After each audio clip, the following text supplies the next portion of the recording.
লীগের নেতাকর্মীরা কিন্তু ইট পাটকেল মারছে এবং পুলিশরা কিন্তু তাদেরকে ফায়ার করছে। দর্শক,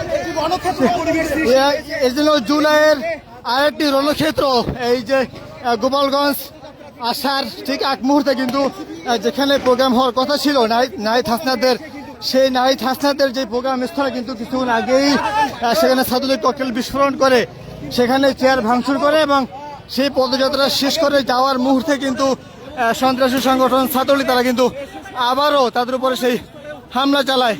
সেই সমাবেশস্থল শেষে সমাবেশস্থল থেকে যাওয়ার পথে আবার কিন্তু হামলা চালায় সেই সন্ত্রাসী ছাত্রলীগ সংগঠন।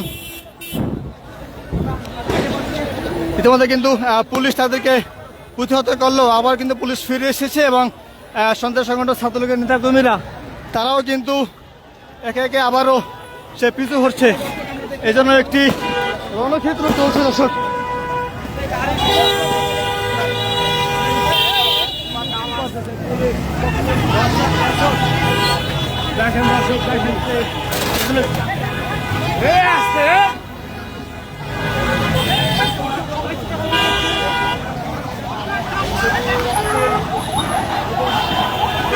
একদিকে যেমন নাহিদ হাসনাদের গাড়ি রয়েছে, ঠিক অপরদিকে পুলিশ প্রশাসনেরও গাড়ি রয়েছে। সেই অবস্থায় কিন্তু পুলিশ প্রশাসন থাকা অবস্থায় কিন্তু ছাত্রলীগের সন্ত্রাসী নেতাকর্মীরা কিন্তু আবার হামলা করছে। দর্শক,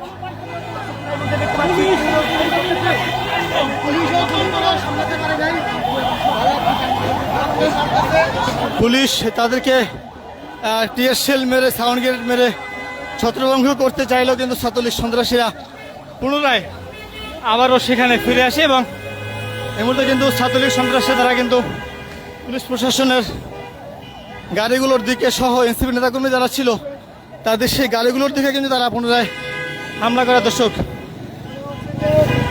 কাপল ব্রিজ পার হয়ে নড়াইলে ঢুকবে এরকম গাড়ি করে উঠতে না পারে, আমার কিছু করছিলাম সেফ জন্য আমার গাড়িতে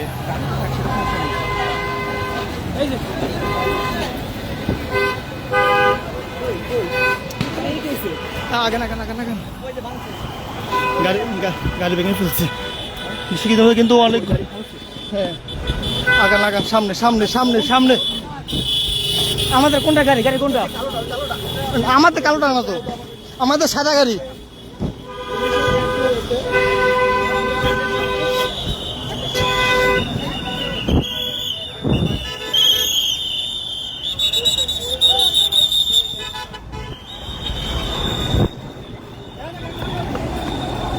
ভাই ভাই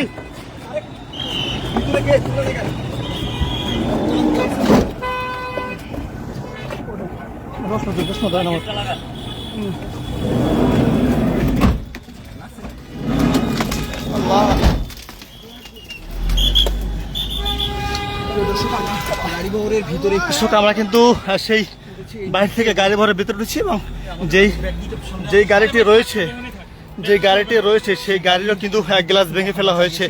এই গাড়ি কিন্তু হামলা চালানো হয়েছে এবং ইতিমধ্যে কিন্তু বেশ অনেকগুলো গাড়ি এনসিপি পদযাত্রায় যে গাড়িগুলো ছিল সেই সকল অনেকগুলো গাড়ি কিন্তু সেখানে হামলা শিকার হয় এবং পুলিশ প্রশাসন সহ তাদের গাড়িগুলো কিন্তু হামলা হয়। দর্শক, দুটো দেখানোর চেষ্টা করি, আমি ঠিক যেই আসনে বসেছি গাড়ির ঠিক দরজার পাশে সেই আসনেরও কিন্তু যেই গ্লাস যেটা কিন্তু ভেঙে গেছে এবং আমার বসার যেই আসন যে সিট সেই সিটে কিন্তু এগুলো ভেঙে পড়ে রয়েছে। দর্শক, ইতিমধ্যে কিন্তু আমরা সেই এনসিপির পদযাত্রার যেই গাড়ি রয়েছে সেই গাড়িতে আমরা রয়েছি। আমাদের কিন্তু পুলিশ প্রশাসনেরও বেশ কিছু গাড়ি ভাঙচুর করা হয়েছে।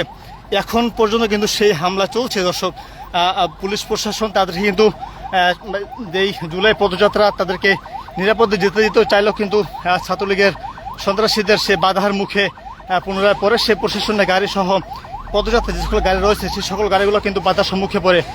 ইতিমধ্যে কিন্তু পুরো এলাকা জুড়ে একটি আতঙ্ক বিরাজ করছে এবং এনসিপির যেই প্রোগ্রাম স্থল সেই প্রোগ্রাম স্থল কিন্তু সেই এনসিপির নেতাকর্মীরা কিছুক্ষণ আসার আগেই কিন্তু সেখানে হামলা করা হয় এবং সেই হামলা কিন্তু তাদের গাড়িগুলো ভাঙচুর করা হয়।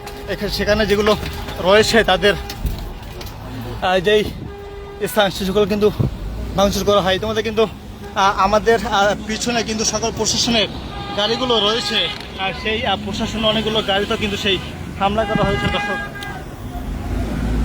আমরা এখন সেই যে গাড়িতে রয়েছি সেই গাড়িতে কিন্তু সেই আগে পুনরায় হামলা করা হয়েছে এবং এই জন্য যেই 2024 সালে ফ্যাসিস্ট বিরোধী আন্দোলনে যেই রণক্ষেত্র হয়েছিল পুরো বাংলাদেশ গোপালগঞ্জ এলাকা সহ, এটিও যেন এই 25 সালে এসে যেন স্বাধীন বাংলাদেশে এসেও যেন গোপালগঞ্জে পুনরায় যেন আরেকটি যে একটি যুদ্ধ চলছে সেটা কিন্তু বলা যায়। দর্শক, এখন সব থেকে ধরে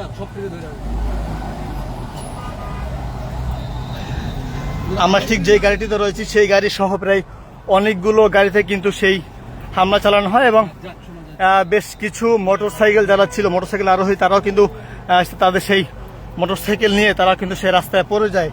সন্ত্রাসী সংগঠন ছাত্রলীগের যে ইটপাটকেলের হামলায় তারা কিন্তু সেই মোটরসাইকেল রাস্তায় পড়ে তারা কিন্তু বেশ আহত হয় এবং সেই গাড়িতে আমরা রয়েছি। আমাদের পিছনে কিন্তু এনসিপির পদযাত্রা যারা রয়েছেন সেই সকল সেই নেতাকর্মী সহ গণমাধ্যম কর্মী সহ এনসিপির নেতাকর্মী যারা রয়েছেন সকলে কিন্তু আমাদের সাথেই কাছাকাছি কাছে থাকলেও সেই প্রশাসনের গাড়িতে রয়েছেন। এবিপিএন, র্যাব এবং পুলিশ, সেনাবাহিনী সকল বাহিনীর সামনে কিন্তু গোপালগঞ্জে আজকের এই এনসিপির হামলা, সেটি কিন্তু এনসিপির এই প্রোগ্রামে কিন্তু সেই হামলা চালানো হয়। সেই এনসিপির প্রোগ্রামের কিছুক্ষণ আগেও কিন্তু সেই এখানে সন্ত্রাসী ছাত্র সংগঠন ছাত্রলীগ হামলা চালায়। ঠিক তারপরেও যে পুলিশ প্রশাসন তাদেরকে কেন রোধ করতে পারছে না, তাদেরকে কেন রোধ করতে পারছে না সেই প্রশ্ন কিন্তু জনগণ সেটা কিন্তু রয়ে গেছে।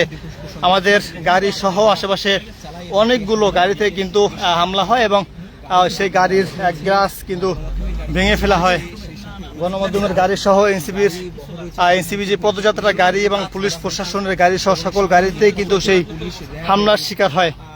এবং যথাযথ আর একটু জানিয়ে রাখি, ঠিক পুলিশ প্রশাসন থাকা সত্ত্বেও সেনাবাহিনী দাঁড়িয়ে থাকা সত্ত্বেও ঠিক সেই সেনাবাহিনীর সামনে কিন্তু সেই সেনাবাহিনীর সামনে কিন্তু যেই সন্ত্রাসী ছাত্র সংগঠন ছাত্রলীগ তারা কিন্তু হামলা করে এবং সেনাবাহিনী, র্যাব তারা কিন্তু সেই গাড়িতে বসে থাকা অবস্থায় তারা কিন্তু সেটি দেখছিলেন। তবে এনসিপি পদযাত্রা যারা এসেছেন স্থানীয় জনতা সকলের অনুরোধও কিন্তু সেই সেনাবাহিনী তারা কিন্তু সেই গাড়ি থেকে নামেনি এবং তারা বিন্দুমাত্র সেই সন্ত্রাসী ছাত্র সংগঠনের ছাত্রলীগের তাদেরকে যে রোধ করবে সেই রোধ করার জন্য বিন্দুমাত্র তারা কোনো চেষ্টা করেন। তারা বরং তারা গাড়িতে বসেছিল সেই তাদের সামনে কিন্তু সেই সন্ত্রাসী ছাত্র সংগঠন ছাত্র তারা কিন্তু হামলা করে।